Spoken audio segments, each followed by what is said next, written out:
Okay, as most of you saw and understood when you read the Communist Manifesto, it's about 30 pages. It's not actually that long, and that was kind of the point, right? It was designed to be short enough that everybody could potentially read it, right? You're not really going to write a famous manifesto if it's 100 or 200 or 300 pages long. If you want to think of it in a modern context, think of campaign videos, right? If we look at the United States right now, you're going to see, especially if you have American channels, a series of campaign videos promoting either Donald Trump or Joe Biden, and usually they're about 30 seconds to a minute, maybe 2 minutes at most, right? You're not going to produce a political video that lasts an hour and a half. Nobody's going to watch it, right? And the same goes for written manifestos in the 19th century. Now, of course, it's a different context. People in the 19th century had a little bit more time. They weren't as, their attention spans were much longer than ours today. So 30 pages in a manifesto was actually considered fairly short.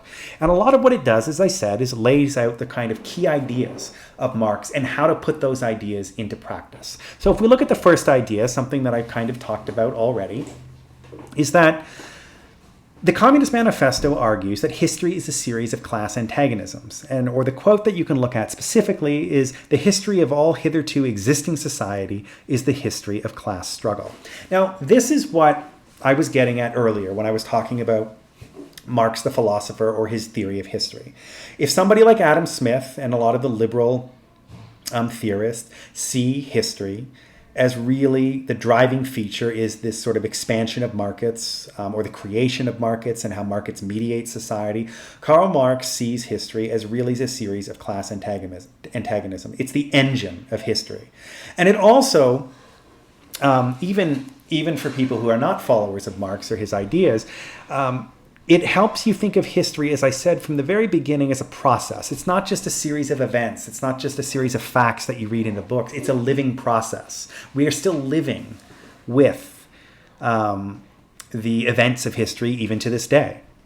As I said in the first class, many categories of identity do not make sense outside of history.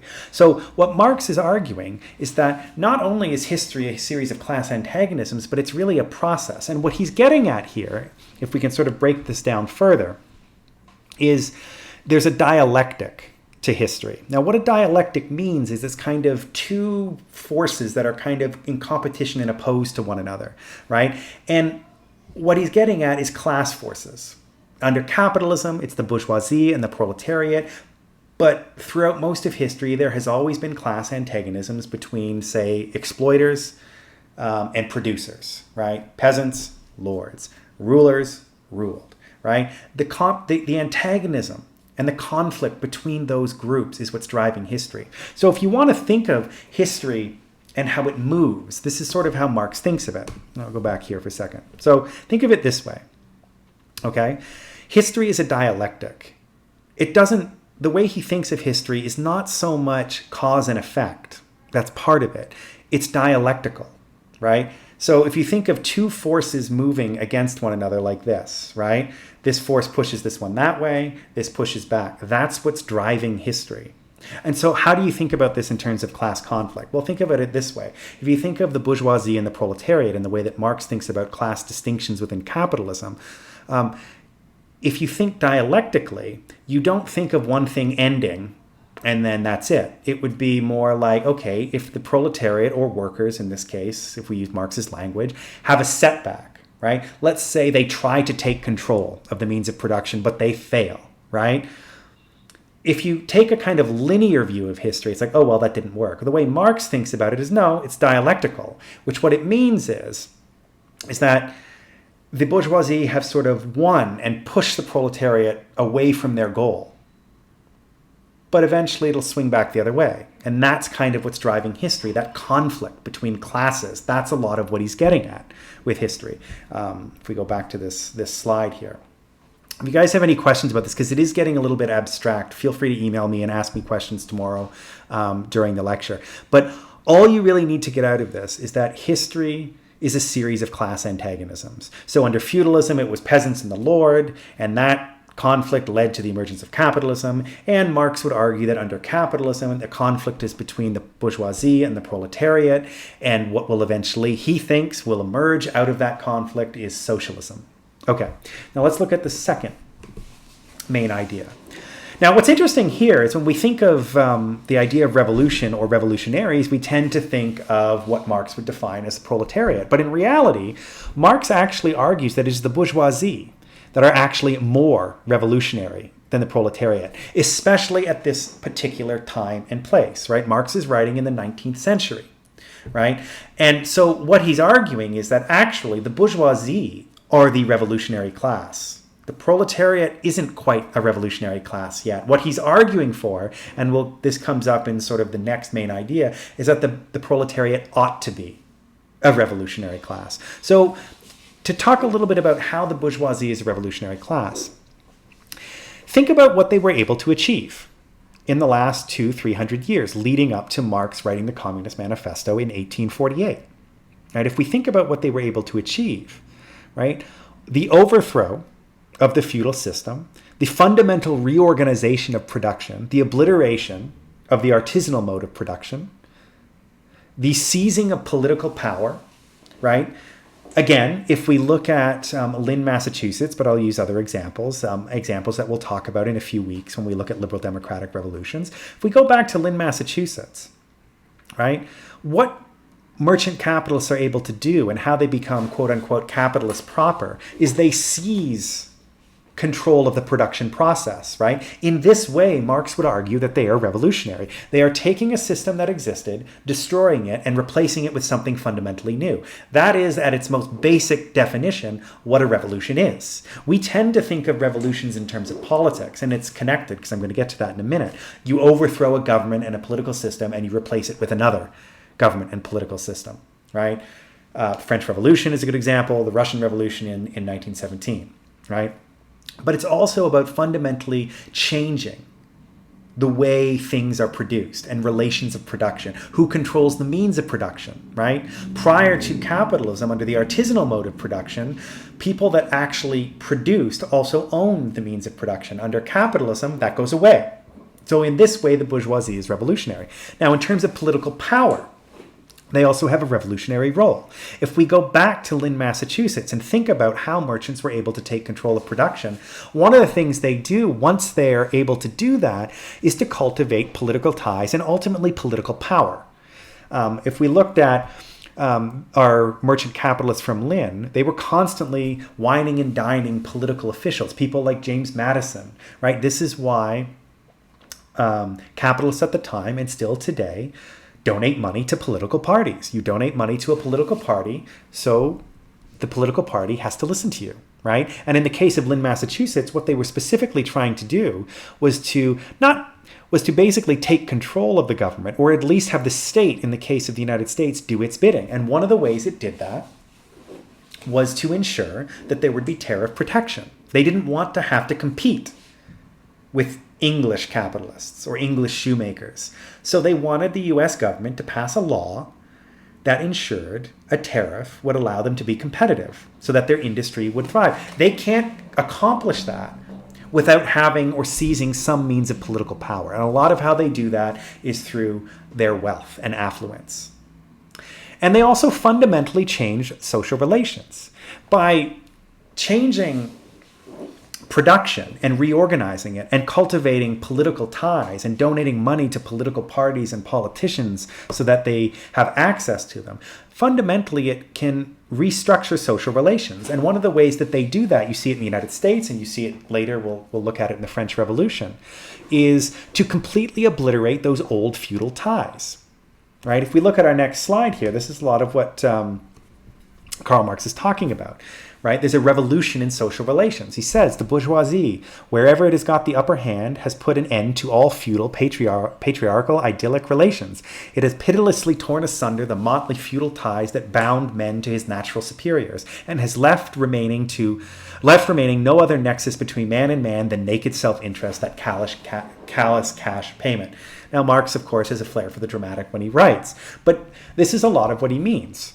right? That there is a revolution in social relations, right? That familial system that existed, right? Those social relationships that existed under a certain mode of production in the artisanal system no longer exist. The relationship between people and the government is a little bit different than under feudalism. There are no sort of feudal rights and privileges. Everybody is supposed to have the same right.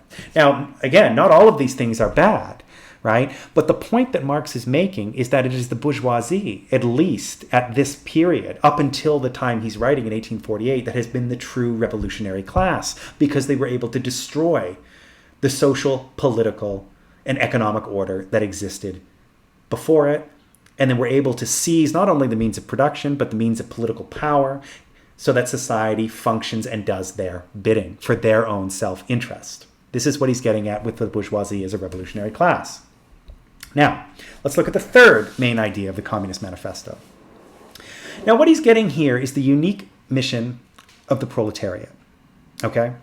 Now, a lot of what he's arguing is the potential revolutionary nature of the proletariat. Again, as I said, up until the 1840s and the 1850s, he sees the bourgeoisie as the class that has really been revolutionary, that really understands where its naked self-interest lies, and actually has probably more class consciousness than the proletariat.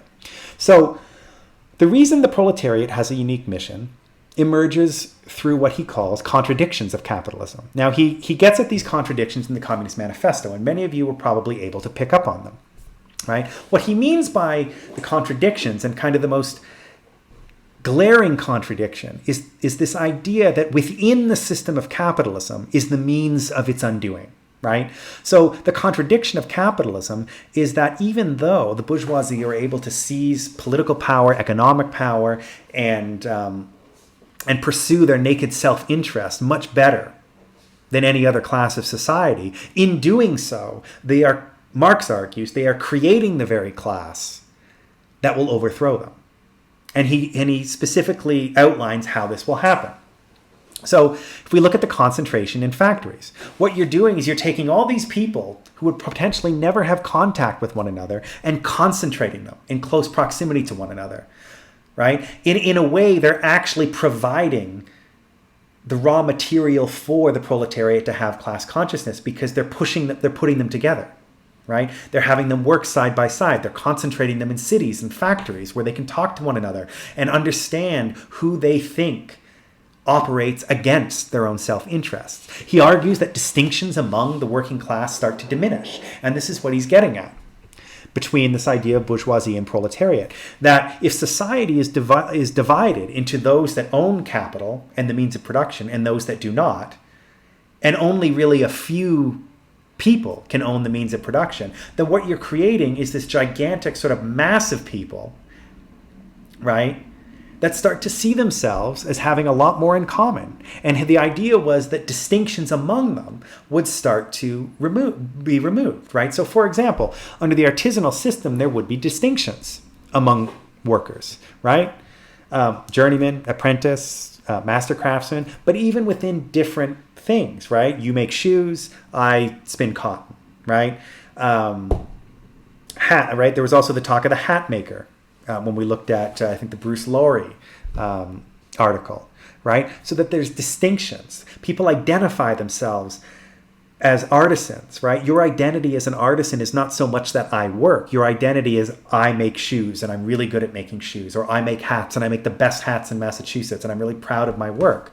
But under the capitalist mode of production, when you don't really make shoes, you're just a cog, or sort of a very small part in the productive process, then whether you make shoes, whether you make hats, whether you spin cotton, you start to see yourself as fundamentally in the same position. It doesn't really matter what you're doing. What matters is your lack of access to the means of production.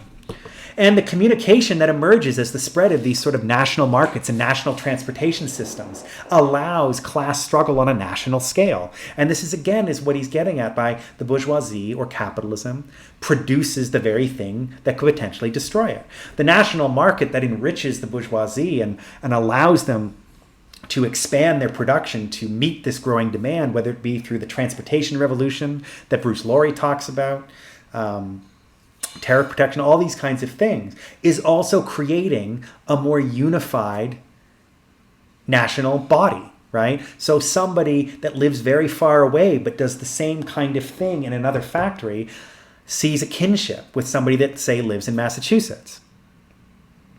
And the idea then that emerges out of this sort of unique mission of the proletariat is to not impose a means of production on others, but to seize the means of production as a form of liberation, so that all can benefit from this sort of productive forces. In this way, there's a philosophical kinship with Smith, even though Adam Smith and Karl Marx disagreed on a lot, namely that capitalism was a force for good. There's still a means to an end, right? Adam Smith is arguing that naked self-interest is a virtue because it produces wealth that allows society to take care of itself, to take care of people who maybe are not allowed to pursue their naked self-interest, or who are less successful in pursuing their naked self-interest.